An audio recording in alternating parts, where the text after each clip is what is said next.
سامعین ناظرین السلام علیکم، آداب، نمستے۔ انفیکشن کنٹرول سوسائٹی کے صحت.نیٹ چینل سے آپ کا میزبان ڈاکٹر حسن نواب آپ سے مخاطب ہے۔ مدرس ڈے کے اوپر ہم نے کافی مضامین حاملہ خواتین کے بارے میں اور ان کی صحت کے بارے میں آپ کے سامنے پیش کیے۔ کچھ مضامین اور مزید حمل کے اور ماں کے صحت کے بارے میں آپ کی سماعت کے لیے پیش کیے جاتے ہیں۔ دوران حمل جگر کے امراض ماں ہی کو نہیں، شکم مادر میں بچے کو بھی متاثر کرتے ہیں۔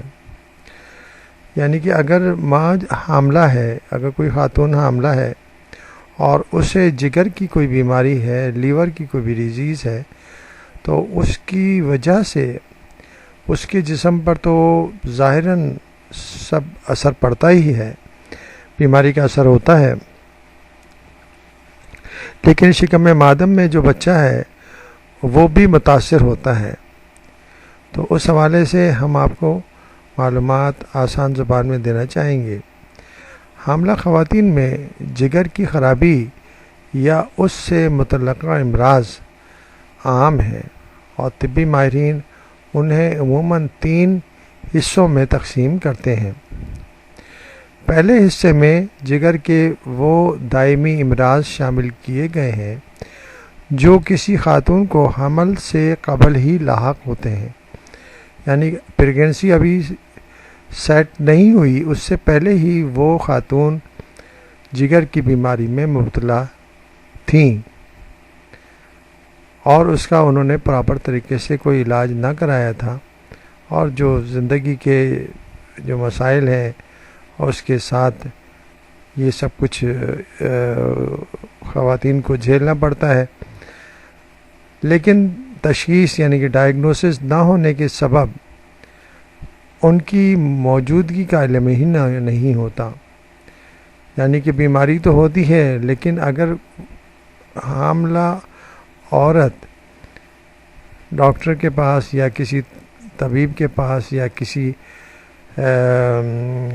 ہاسپٹل میں نہ جائے تو اسے اندازہ ہی نہیں ہوتا کہ وہ جگر کی بیماری میں مبتلا ہے۔ واضح رہے کہ ان دائمی امراض میں اگر کوئی مرض شدت اختیار کر لے تو اس کا اثر حاملہ ہی پر نہیں بلکہ نومولود پر بھی پڑتا ہے۔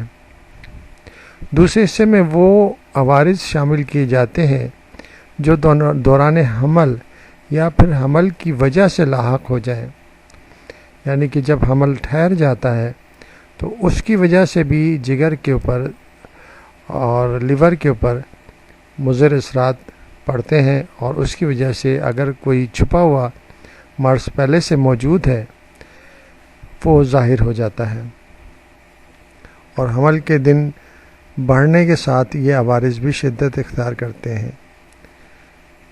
تیسرا حصہ ان امراض پر مشتمل ہے جو دوران حمل یا پھر ولادت کے بچے کی ولادت کے بعد ظاہر ہوتے ہیں۔ تو اب یعنی کہ ہم نے آپ کو بتایا کہ 3 قسم کے امراض ہیں، یا تو حمل ٹھہرنے سے پہلے ہی خاتون جو ہے وہ ان امراض میں مبتلا ہیں اور انہیں معلوم ہی نہیں ہے کہ وہ بیماری میں مبتلا ہیں۔ دوسرا یہ ہے کہ دوران حمل کوئی ایسی بیماری ان کو لاحق ہوئی ہے جو ان کے جگر کے اوپر اثر انداز ہوتی ہے، اور تیسرے یہ ہے کہ حمل کمپلیٹ ہو جائے اور بچے کی ولادت ہو جائے، اس کے بعد جو ہے انہیں جگر کی کوئی بیماری متاثر کرے۔ تو اس طرح 3 حصوں میں ہم بانٹ سکتے ہیں جگر کے مسائل کو۔ مزید معلومات ہم اگلے مضامین میں آپ کو دیں گے۔